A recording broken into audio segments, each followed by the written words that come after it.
This is the new Toyota Camry, and it's a little bit like the Spice Girls. Hi, I'm Terry Halliwell. Zigga zigga ah. Let me explain.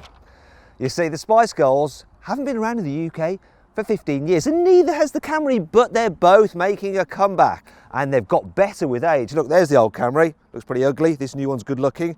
There's the Spice Girls back in the day. I think they're all better looking now, apart from maybe Jerry. So this is the kind of car you're probably considering if you're looking at something like a Volkswagen Passat or Vauxhall Insignia. Let's start this review by talking about the Camry's design. Now, I'm really liking the look of the latest Toyotas, and this is no exception. It's got nice wide hips, cool looking rear end. I'm loving this brown metallic paint. It's super cool, as is the way the rear lights just bend around the side of the cars. Now, this is the XL version, so it comes on 18-inch alloy wheels. The entry-level design comes on 17, but they don't look that bad either. In fact, here's a quick clip of that car there. Now, at the front, it's very distinctive, very Toyota-y, and it works really well. This XL also gets some LED upgrades in terms of LED fog lights and indicators, which I'll just show you now. Look, there they are. Snazzy, eh? Not really worth upgrading for, though, I wouldn't say. Do you know what? I quite like the interior design of this car. It's definitely unique, and there's quite a lot going on in terms of swooshes and shapes and stuff like that. Quality is a bit mixed though. So it's like different parts of the interior were built by different people, and they never talked to each other, and they clearly had different standards. So the guy responsible for the materials on the dash and the doors and stuff obviously has very high standards. However, the guy responsible for these bits down here, I mean, look at that, and this, look. This centre console clearly had low standards. I mean, look, that's terrible, isn't it? I mean, I know Toyotas will not break, but perceived quality just makes you feel good about yourself, and that's why the Germans do so well. Still, the damping of the controls are quite nice, and there's some touches that I do enjoy, like this effect here and up here as well. I like it, though the pattern does sort of remind me of the eyes of a horsefly, so it's freaking me out a bit. What's also freaking me out a bit are the holes here on the speakers. It's really triggering my trypophobia. You don't know what that is, do you? Look it up. Then someone be kind enough to post it in the comments so others can see.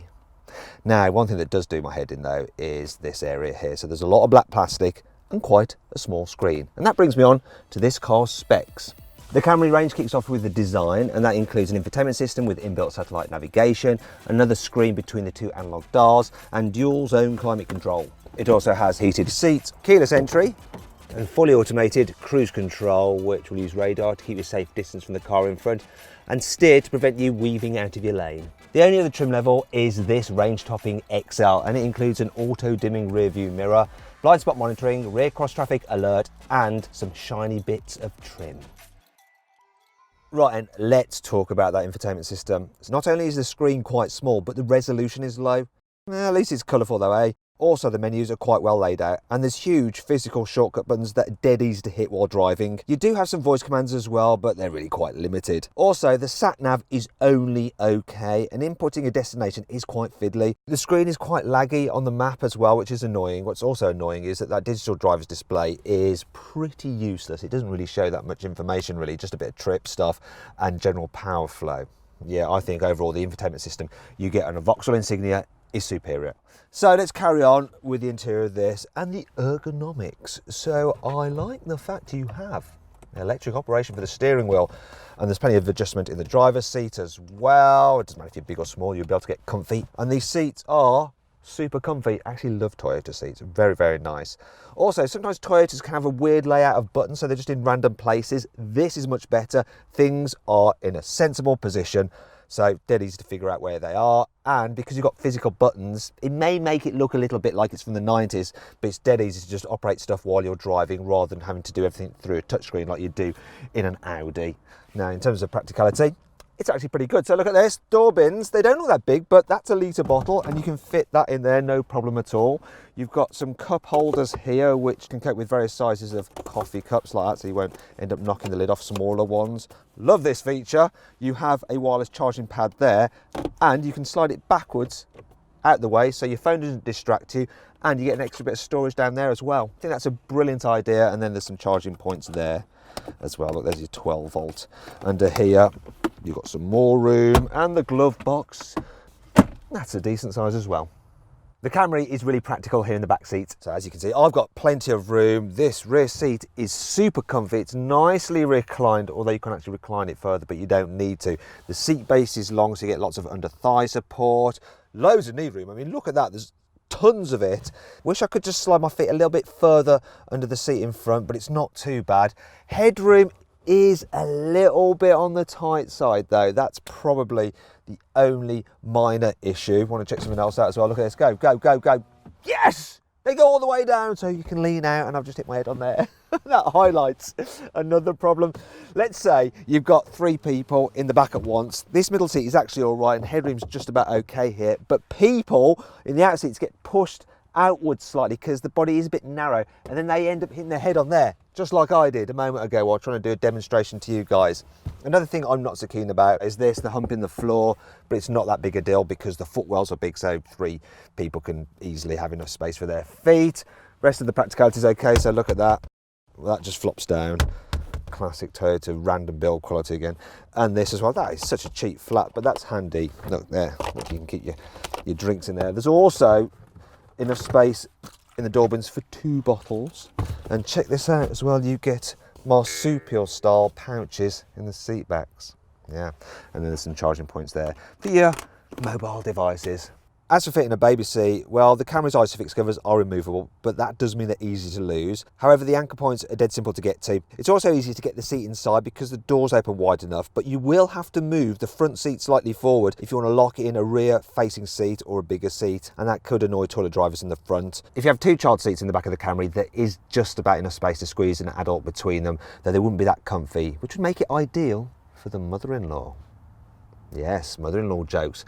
Just like the early 1990s, which was when the Camry was last on sale. Right guys, let's talk about the Camry's boot.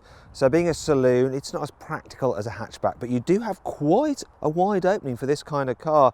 There isn't too much of a low lip either, so you can get suitcases in and out quite easily. Look at that, absolute knackered suitcases. It's probably something to do with the way I treat them. So it's a bit of a hit and miss affair, this boot. The actual size is reasonable. You can fit quite a lot of stuff in it. And there's some features I like as well. Not the fact that you've got underfloor storage, because really there's not much at all. It's things like this, look, the way you can just hook that up on there like that. And then there's some other things that are less cool. See that? Then look at this. These are supposed to be hooks to hang things off, but they're a little bit flimsy. And then the tie-down hooks are just things here, which once again are flimsy. Don't know what it is with Toyota. Some things are good. Some things are really not so good, like this. To fold down the rear seats, pull that like that, and nothing happens, so you have to go around to lower them. And it's easy enough to do, I guess, but the opening isn't all that huge. And you're probably wondering just how much stuff can you fit in this car's boot. With those seats folded down, you can carry a bike in the car, but you will have to remove the front wheel, and it's quite tough to squeeze it through that narrow opening to get into the back seat area. With the seats back in place, you can carry 2 large suitcases and 2 small suitcases inside the boot. Then there's just enough space left to carry a set of golf clubs and a soft bag. If it's boxes you want to carry, there's room for 8 small boxes, but unfortunately, larger boxes will not go through that opening. And that brings me on to 5 annoying things about the Toyota Camry. In the UK, the Camry is not available with Android Auto nor Apple CarPlay until sometime in 2020. Thanks for that, Toyota. Whenever you fold the seat backs down and put them back up, the central armrest just flops out. The auto door locks are super annoying, and you can't just get out if you're the passenger by double tugging. Sounds a bit rude. You have to flick this and then you can get out. It's just, why the extra step, Toyota? The seat belt for the central passenger doesn't really retract the full way, so it just kind of dangles there like an annoying droopy thing. The car has this weird aftermarket tuning morons wider exhaust surround, which annoyingly passes the carwow stick of truth, but it won't foil the bottle of truth. Oh no, no, we've rumbled your game, Toyota. It's not all negative though. Here's 5 good things about this car. The Camry has a really clever air conditioning system, so as well as like blowing out air, it also releases ions which are surrounded by tiny water molecules, and they effectively moisturise your skin to help keep you looking younger. Maybe I should buy myself a Camry. This car comes with a 2,628,000 minute warranty, also known as 5 years. The car's hybrid system uses special compact batteries which are small enough to fit into the seat so they don't eat into boot space. This engine has a thermal efficiency of 41%, which probably means nothing to you, but it is better than any other road car. And what that means is it's better at converting fuel into forward motion rather than just wasting it as heat.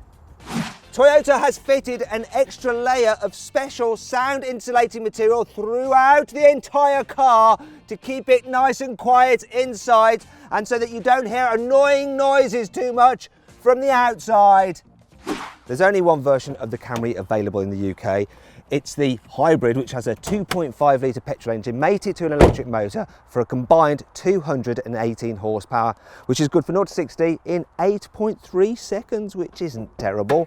The good news is, if you fit this car with a 17-inch wheels, it will emit less than 100 grams per kilometre of carbon dioxide, making it very tax efficient. Winner! This Toyota Camry is lovely to drive in town. So the suspension is super soft over potholes and speed humps, and you can actually drive it around on electric power alone for quite some time if you want to. Yeah, there's even an EV mode which locks it, but if you put your foot down or try to accelerate enthusiastically, the petrol engine soon kicks in and you do hear it a little bit. But it's quite a smooth transition. What's not so smooth though, the brakes, so you touch them and it's like, they're a little bit jerky. The steering is nice and light, and the turning circle is okay. It's not the best in the world, but it's not bad. You will be able to get round mini roundabouts and do U-turns if you need to. The automatic gearbox really helps in town as well, especially when you're doing manoeuvres and stuff. It's actually quite smooth at low speeds. For instance, I'm going to park the car now and it's just so much simpler than having to mess around with a clutch and gear selector. So there we go, look, just dead easy to actually park into space because you've got really good all-round visibility. The dash is quite low, the pillars aren't too fat, so you can see exactly what's going on, and the camera helps out as well, so I like it for that. All done and dusted. The only problem is that I wish that wing mirror would decrease slightly so you could see where you are in relation to the curb so you don't scratch your alloys. Anyway, that's enough of that. Let's go drive it somewhere else. The Camry is a pretty good car for long distance journeys because on the motorway it's reasonably quiet. Well, it is until you put your foot down. Then you get that droning noise from the engine because of the way the CVT gearbox keeps the revs at a constant rate. However, the acceleration is pretty decent. That was 50 to 70 and it's pretty quick to do that. The only problem is that will affect your economy, so don't do it too often because this is an economical car. So I'm averaging 51 miles per gallon, which is really, really good. Makes it a great alternative to a diesel if you don't want a diesel car. Where this car does start to fall down though is on a twisty road because it's a bit like making an old man run through an obstacle course. It's just not great. I have a sports mode and when you press it, it doesn't seem to do anything besides make a little red strip appear down there on the digital display. Yeah. Also, you can change gears yourself and there's like 6 different gears to choose from, but it doesn't feel like a normal gearbox because it's just like an artificial system created by that CVT system. So yeah, you don't bother with that. You're best just chilling out and taking it easy because if you want your big family car to actually be good on a twisty road, you probably want something like a Mazda 6. And if you click on the pop-out banner up there, you can see my full in-depth video review of that car. For now though, we're going to run wide. Whoa. Oh, didn't like that at all. We're going to run wide in the Camry. Yeah, calm down, Matt. Calm down. It's a Toyota. Take it easy.